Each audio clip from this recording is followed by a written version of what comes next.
It is a blessing to be here at your church.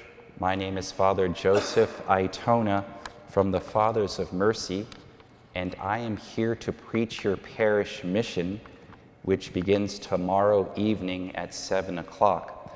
The Fathers of Mercy, my religious community, we are missionary preachers, and we are located in South Union, Kentucky. South Union has a population of about 50. So I'm pretty excited to be in Weirton this week. Now, what does a mission have to do with you? What does it have to do with me as the missionary? Well, it's very simple. I'm here to remind each and every single one of you of your life's goal, getting to heaven. Now, if I were to ask you how often you thought of heaven within this past day, or this past week, or maybe even this past month, God willing, it's more than once. Hopefully that's why you're here in this church right now, not simply because it's a commandment or because your parents are forcing you to, but because you love God and you want to go to heaven. If heaven isn't any better than our life here on earth, why even work at getting there? Why even go to church every week? You know, I'm blessed as a missionary. I go all around the world preaching. I was actually in Australia several years ago. And usually if there is a school attached to the church like you have here, I like to go into the classrooms and ask the students questions about heaven to see what they know. And after I ask a series of questions, they usually ask questions right back at me, and they'll say, "Father, if you're talking about heaven, I want to know whether my dog, Spot, will be there when I get there. I want to know if I'll be able to play my favorite sports, basketball, football, soccer." Someone actually asked me, "Will there be high waves to surf on in heaven? Will I be able to eat my favorite food?" they ask. Usually at that age, it's pizza.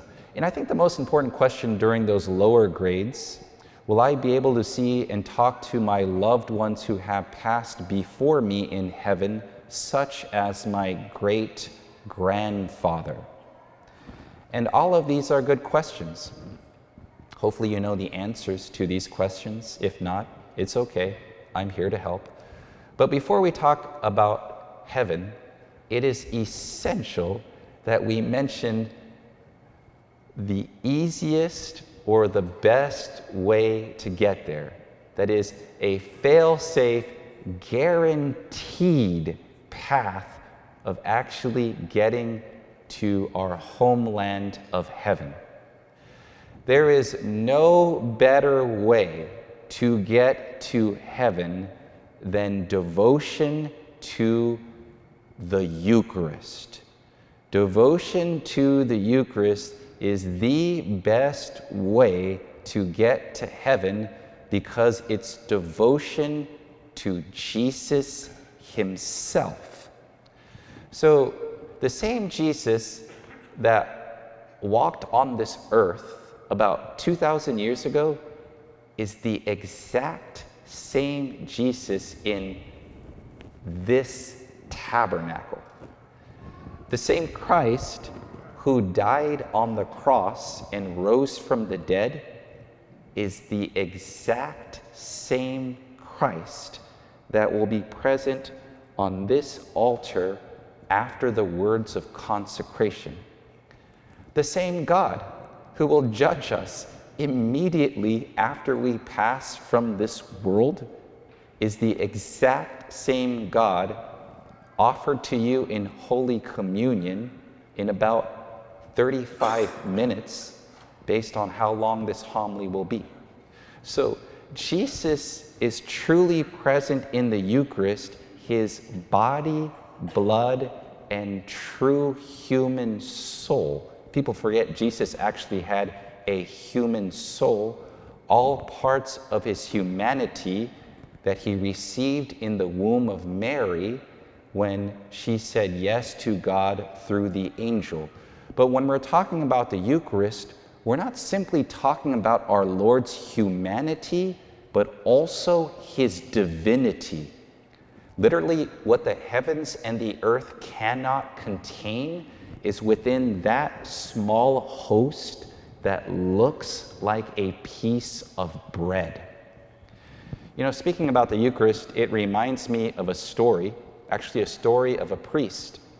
His name, Father Jacinto. Father was finishing celebrating Mass, and he was putting away the vessels back into the sacristy, like the chalice and the ciborium. As he was putting away the vessels, he heard a lot of noise outside of his church. So he goes to a window and he looks out the window, and what does he see? He sees a gang of men, and they're literally burning people's houses down, stealing from stores, and they were attacking and killing people. And worst of all, Father noticed that that gang of men, they were approaching his church. So the first thing that Father did, he got the key to the tabernacle, and he opened the tabernacle and took out the ciborium. The ciborium is what holds the Holy Eucharist. He did not want them to desecrate the Blessed Sacrament. By the way, that's one of the worst sins anyone can commit. So he took the ciborium out, and he most likely exited the opposite way that this gang of men that they were approaching. So he goes out and exits his church. But as he was exiting the church, he heard a voice, and it was a voice of a woman. And the woman said, "Son, you forgot me." So Father Jacinto maybe thought to himself, my mom, she's like 70 miles away. How is it that I can hear my mom right now? But he didn't want anyone to get hurt. So he comes back into the church looking for this woman that said that, but he didn't see anyone. So maybe he thought I was just hearing something. So he exits the church a second time, and as he was exiting again, he heard the voice of the woman say this, "Son, do not leave me to your enemies." So as he was hearing the voice, he was looking around, and he noticed that the statue of Mary was talking to him. So I'm sure Father probably thought something like this, if Mary tells me to do something, I better do it. Yes, that's good advice. So he already has Jesus in the Eucharist in one hand, in the ciborium, and now he has to take this statue of Mary in his other hand. Oh, by the way, that statue was made out of alabaster. Now, I don't know much about the sciences, but that sounds very heavy. So here he is now holding two objects, and he's trying to get to safety. Now, eventually that gang of men, they spot him, or they spot the statue of Mary. It's usually white or blue. And they start to run after him to kill him. So Father's trying to get to safety, and eventually he approaches a river. And the river's current, or its streams, are very strong. And now he has some choices. He could try to swim across this river, holding this heavy statue of Mary, and most importantly, Jesus in the Eucharist, and most likely drown, not having his arms available to swim across. He could have just put the Blessed Sacrament or the statue of Mary on the ground and try to swim across that way. Maybe he was an Olympic swimmer before he joined the priesthood. Probably not, though. Or he could have just tried to reason with these people, but some people are just unreasonable. And based on what he saw outside of his church, that certainly was the case. So what did he do? Well, he did something I hope all of you do if you're ever in this situation. He prayed in what we call Eucharistic adoration. The fact of the matter is, Jesus was in his hands. And I'm sure he said a prayer to Mary, something like, "Mother, you told me to take your statue outside of the church. I'm about to die, so please help me." So after that, guess what happens? The river's current or its streams completely stop. Obviously a sign from God. So here he is holding this heavy statue of Mary and Jesus in the Eucharist, and he's crossing this river. And eventually he gets to the other side, and after he crosses the river, that gang of men, they finally catch up to him. And they're about to step foot in that river, but guess what happens? The river's current or its streams begin again. And they're too scared to try to chase after Father, knowing that they would most likely drown. Now, it may have seemed like I just made up that story. That story is a story of a saint. His name is Saint Hyacinth. Jacinto is a Spanish version of his name. Saint Hyacinth belonged to the order of preachers, also known as the Dominicans. If you ever see a statue or a picture of Saint Hyacinth, he will be holding two objects, usually a very large statue of Mary and Jesus in the Eucharist. That was Kiev in Ukraine, and Saint Hyacinth is one of the apostles of Poland. Now, why do I tell you a story as such, especially in the context of a parish mission? Well, first, it shows us that true devotion to Mary always leads us to the Eucharist. But most importantly, it shows you if you want a miracle in your life, then offer Holy Communion for that intention.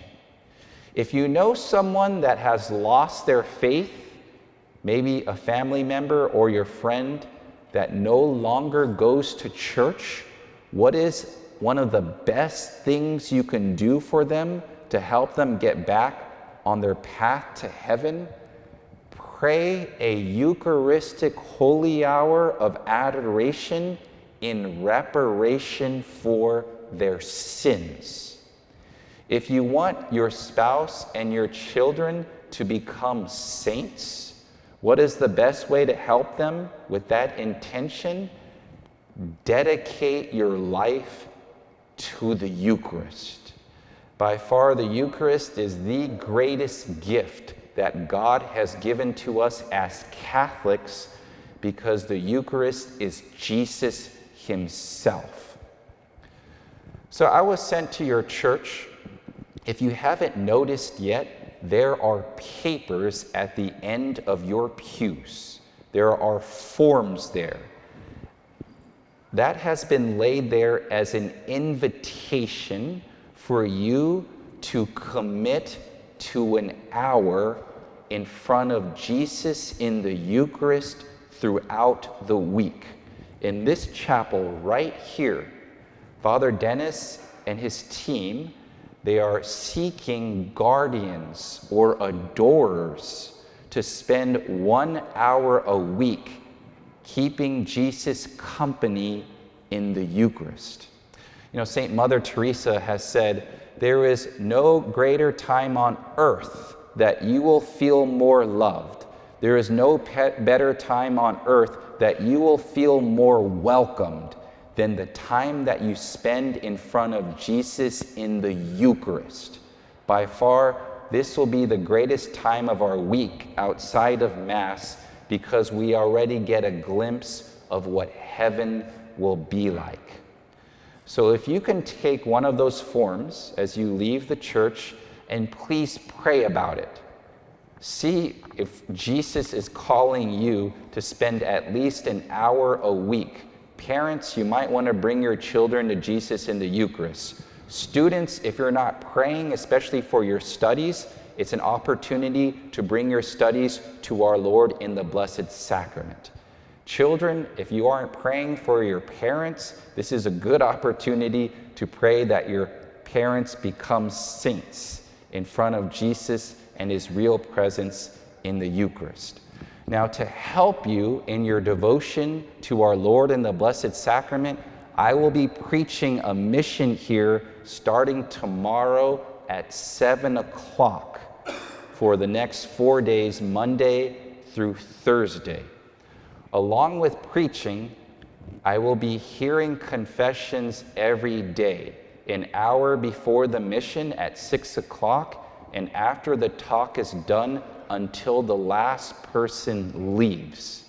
So if for some reason you have committed a sin, like a grave sin, maybe done in your distant past, a sin that will keep you away from heaven if it's unconfessed, and let's just say you're too embarrassed to go to Father Dennis or Father Tony, you can just go to me because I'm leaving in a few days anyways. So you might as well get it all out while I'm here. Oh, by the way, I brought examination of conscience brochures. They're there as you leave the church by the doors. I highly recommend that you take one of these pamphlets and you look them over so you could have the best confession of your life. If you see this whole brochure and you notice that you haven't committed one sin on this whole pamphlet, we should declare you a saint tomorrow. In other words, there's probably a lot of things that you want to confess by looking at this brochure. Oh, by the way, if you go to the mission at least 3 of the 4 nights, including the last night, you can receive a plenary indulgence. So if you receive that indulgence with the rest of the requirements, along with the mission, all of the temporal punishment due to sin of your whole life will be wiped away. And if you die in that state, you will go directly to heaven. So I highly recommend that you take advantage of this parish mission at your church. Friends, I have been praying for you even before I have arrived. God willing, after you pass, as you put Jesus as priority in your life in the Eucharist, he will tell you, "Well done, good and faithful servant. Enter into the joy of your Lord."